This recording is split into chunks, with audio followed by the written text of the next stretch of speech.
और इसमें हमने दो शब्द निकाले थे क्रियापद। तो आभा नहीं थी। आभा बता सकते हो इस मंत्र में दो हैं क्रियापद, कौन कौन से?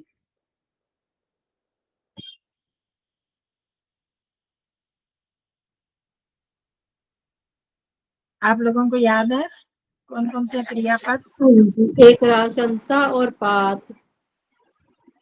हाँ, रासंताम है रासंताम है, म आएगा उसी के साथ, फिर उरुगायम अद्य।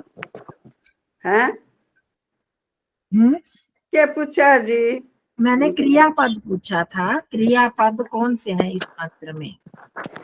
इसी मत है। हाँ, इसी मंत्र में ये देवानाम यज्जिया यज्जिया नाम 8वां मंत्र है जो पिछली बार शुरू किया था ना, याद है नहीं?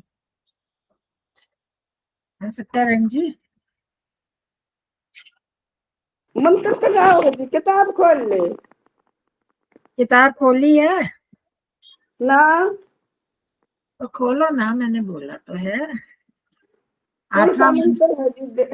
अच्छा, 8वां है देवानंद। ना, स्वस्ति वाचन का 8वां मंत्र। उस पेज 8वां। पर निशान लगा कर रखो, कुछ कागज वगैरह डाल के रखो, आराम से खुल जाता है। फिर 8वां मंत्र है ये देवानाम यज्जिया यज्जिया नाम मनोर्यजत्रा अमृता ऋतज्ञाः तेनो रासन्ताम उरुगाय मध्ये आत स्वस्तिभिः सदा नः। मिल गया? हाँ जी, मिल गया जी। ठीक है जी। तो बुआ मिल गया। हाँ ठीक है। तो इसमें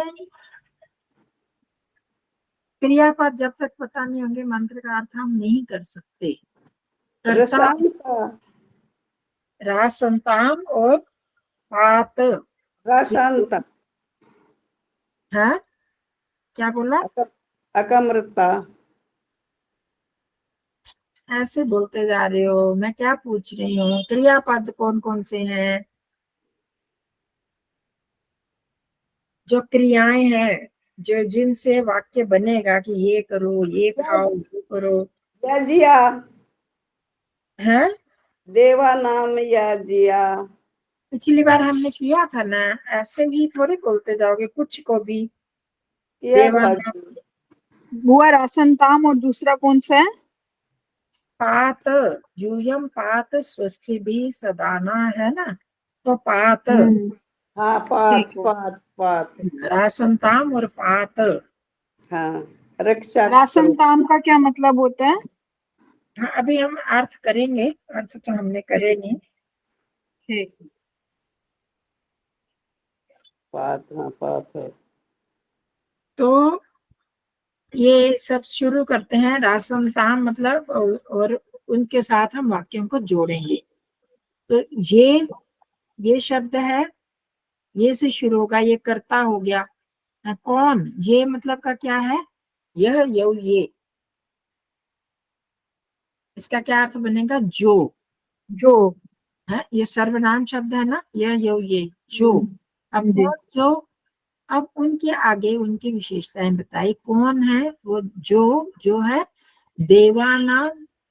देवा, देखो एक शब्द है यज्जिया नाम, यज्जिया यज्जिया। इसी तरह यहाँ देवा नाम है, इसके साथ देवा शब्द नहीं आया हुआ, पर जो देवों में देव है, जितने भी देवता हैं उनमें जो श्रेष्ठ देव हैं उनके लिए आएगा देवा नाम देवाहा। यज्जिया नाम यज्जिया, जो यज्जीय हैं उनमें ये जो यज्जिया है। तो देवता लोग, मनुष्य हैं, बहुत सारे मनुष्य, करोड़ों मनुष्य, अरबों मनुष्य, उनमें भी वही मनुष्य है जो कि श्रेष्ठ होते हैं, जिनमें मनुष्यों के गुण पाए जाते हैं। तो हम उनको कहते हैं ना, ये है असली मनुष्य। पुरुषों में तो ये पुरुष है, लड़कियों में है तो ये लड़की है। जब भी कहीं पर कोई तुलना की जाती है, कोई अच्छा बोलता है, तो हम यही कहते हैं ना, तो ये है खिलाड़ी है तो ये खिलाड़ी है। तो इसी तरह इस मंत्र में भी ये देवा नाम देवा, जो देवों के देव, देवों में जो देव है। आपको पता है जब हम कंपेयर करते हैं किसी से भी तुलना करते हैं, एक वचन में तुलना की जाती है तो वो पंचमी विभक्ति से करते हैं, और बहुत लोगों के बीच में तुलना की जाती है तो वो षष्ठी या सप्तमी में की जाती है। तो ये षष्ठी में यहाँ पर आ रही है। तो जो देवों में जो देव है, यज्ञिया नाम यज्ञिया, जो यज्ञियों में यज्ञीय है। अभी क्या अर्थ हम करेंगे, यज्ञीय का क्या मतलब है, देवों का तो फिर भी पता है, वो नहीं पता आपको। और मनोर यजत्रा है, जो मन में यजत्र है, और अमृता अमृत है जो, और ऋतज्य है। ये के सारे ये विशेषण के विशेषताएं बता रहे थे कि कौन है वो लोग जिनसे हम प्रार्थना कर रहे हैं, जिनसे हम कह रहे हैं रासंताम। रासंताम मतलब हमें बताइए, रस पूर्वक हमें प्राप्त कराइए। रासंताम का अर्थ एक मोटा सा अर्थ है प्राप्त करवाना, और रास धातु बन गया तो जो जिसमें रस भरा हुआ है, जिनके शब्द ऐसे हैं जिनके पास अनुभव है। कोई भी किसी चीज को अच्छी तरह तभी बता सकता है जब उसके पास उसका एक्सपीरियंस होता है ना। एक्सपीरियंस होने में जो कोई चीज बताएगा उसका अलग ही लगता है कि वो रस से भरा हुआ है, मतलब कि उसमें भाव है, उनमें इमोशंस होती हैं। और जो ऐसे शाब्दिक रूप में हम कुछ भी कहते जाते हैं तो उसका प्रभाव दूसरे पर नहीं पड़ता। ठीक है, ये बात समझ रहे हो। तो रासम ताम, तो इसका अर्थ प्राप्त कराइए या हमें बताइए। रास, अब एक ही शब्द के लिए बहुत सारे धातुओं का प्रयोग किया जाता है बोलने के लिए, जैसे वद भी कहते हैं, कथ भी कहते हैं, आ भी कहते हैं। तो इसी तरह यहाँ भी प्राप्त कराने के लिए बहुत सारी धातुएं होंगी, तो उसमें एक रासंतान धातु का इसलिए प्रयोग किया। इसमें रस रस शब्द आ रहा है ना आपके पास, तो जिन्होंने इसको अनुभव कर लिया है, जो उसके विषय में अच्छी तरह जानते हैं, एक्सपीरियंस्ड है जो, तो वो हमको बताएं। क्या बताएं उसको हम आगे करेंगे।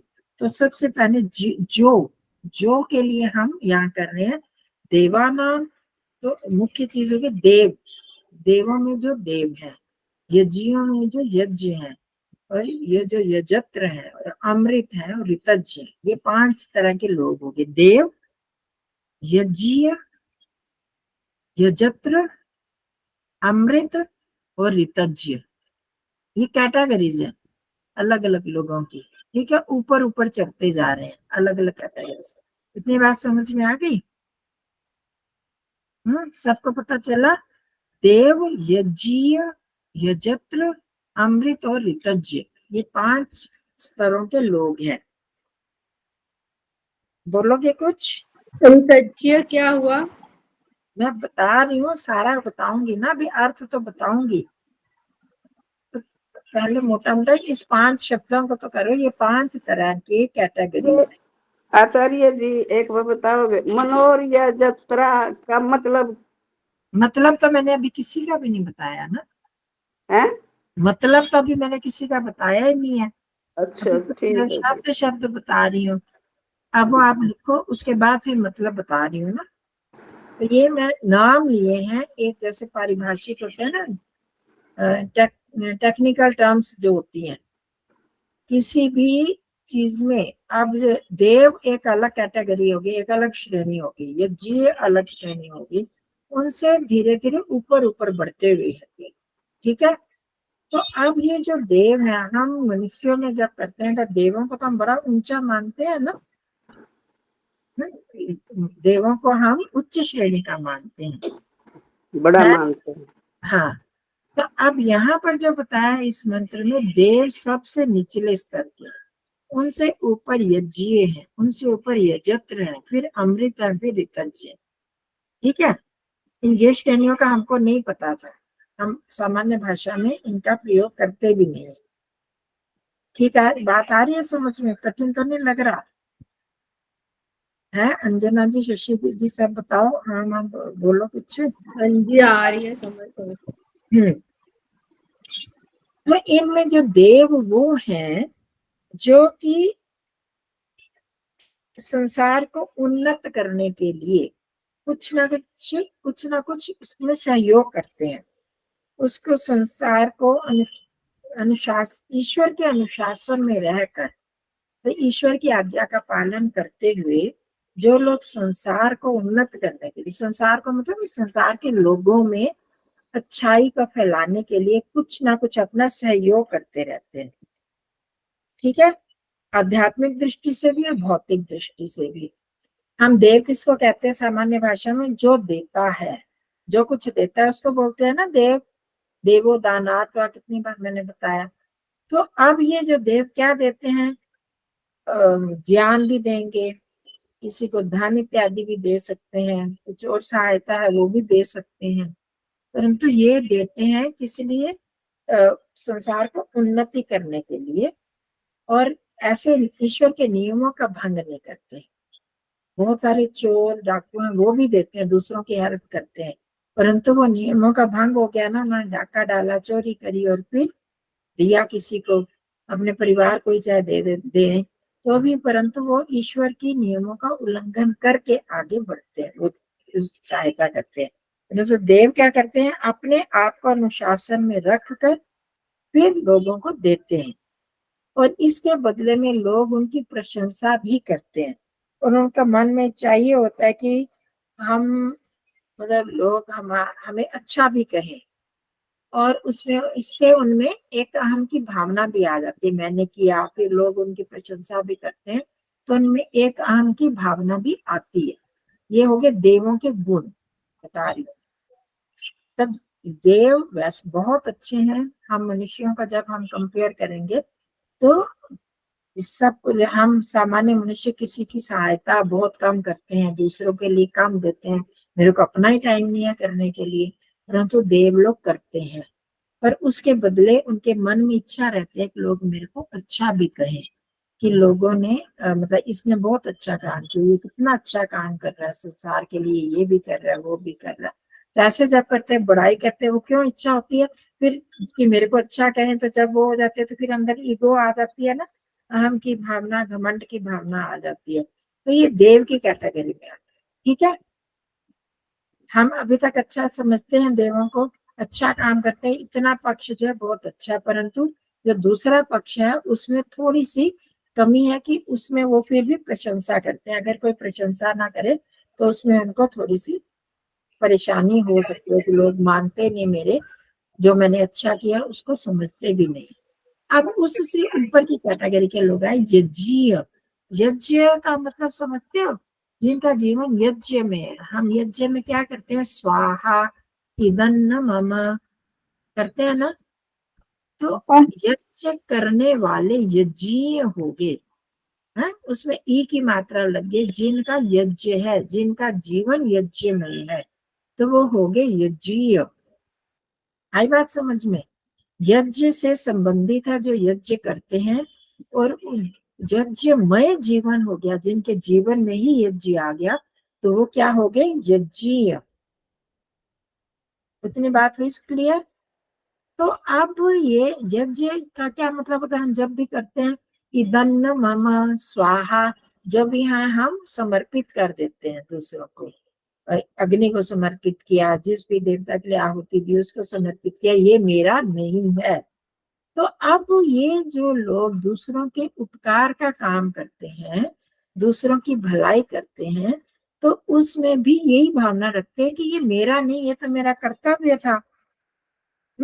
तो उनका उद्देश्य क्या होता है? अपने आत्मा का उत्थान करना और पूर्णता को प्राप्त करना। ये लोग लोगों को प्रभावित करने के लिए नहीं करते कि लोग मेरे से खुश हो जाएं, लोग मेरी प्रशंसा करें। ये पवित्र प्योर माइंडेड होते हैं, सीनलेस, पाप से रहित होते हैं, और यह अपने आत्मा को उन्नत करने के लिए, जितना उन्नत होना चाहते हैं उतना करने के लिए ये कार्य करते हैं। तो इसलिए इनको यज्ञीय कहा। यज्ञ में तो त्याग वाली भावना, ठीक है। यज्ञ का मतलब जो भी हम करते हैं, त्याग में जीवन जिनका होता है उनको हम कहते हैं यज्ञ। और यज्ञीय, यज्ञ वाला जो जीवन हो गया वो हो गया यज्ञीय। तो यज्ञिया नाम यज्ञिया।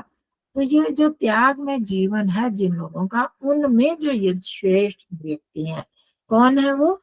जो संसार का उपकार तो करते हैं, लोगों की भलाई करते हैं, परंतु उसमें उनको प्रशंसा की कोई भावना नहीं रहती, उनमें कोई स्वार्थ नहीं रहता कि लोग उन पर उनकी प्रशंसा करें, तो इसलिए उनमें घमंड नहीं आता कभी भी। तो ये लोग होते हैं यज्ञीय। ठीक है।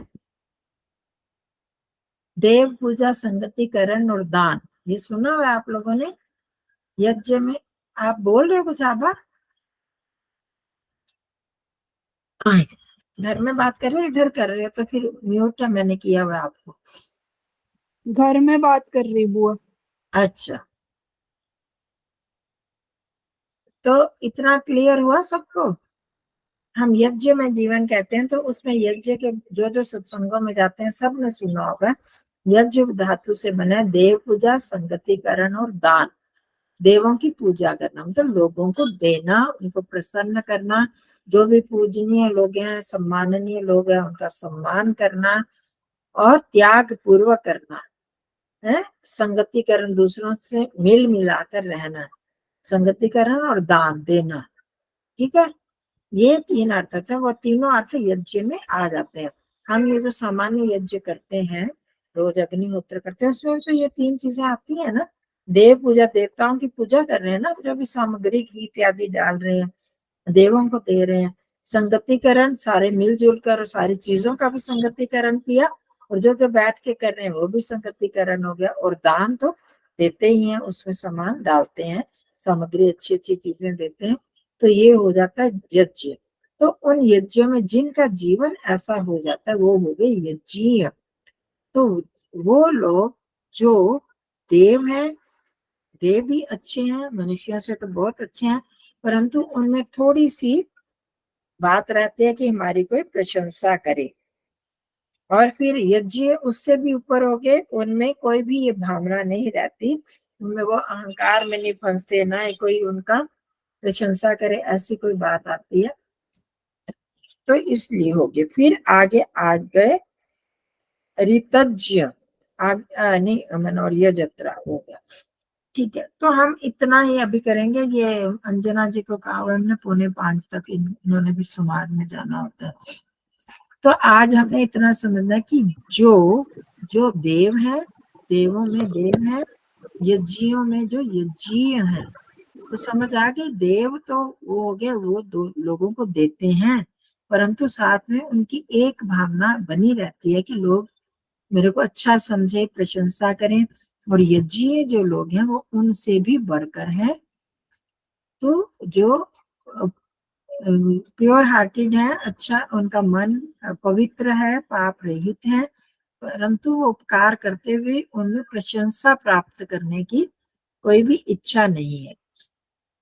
और ये जो यजत्र है उसको फिर हम अगली बार करेंगे। ठीक है, मनोर्यजत्र। ठीक है जी। आचार्य जी धन्यवाद। आचार्य जी पता सभी नहीं मैं कैसा नमस्ते कंचन बुआ, नमस्ते सबको। नमस्ते आचार्य जी, धन्यवाद सबको, नमस्ते जी। इन अर्थों को अभी मैंने भी कभी ध्यान से तो नहीं किया है, तो पर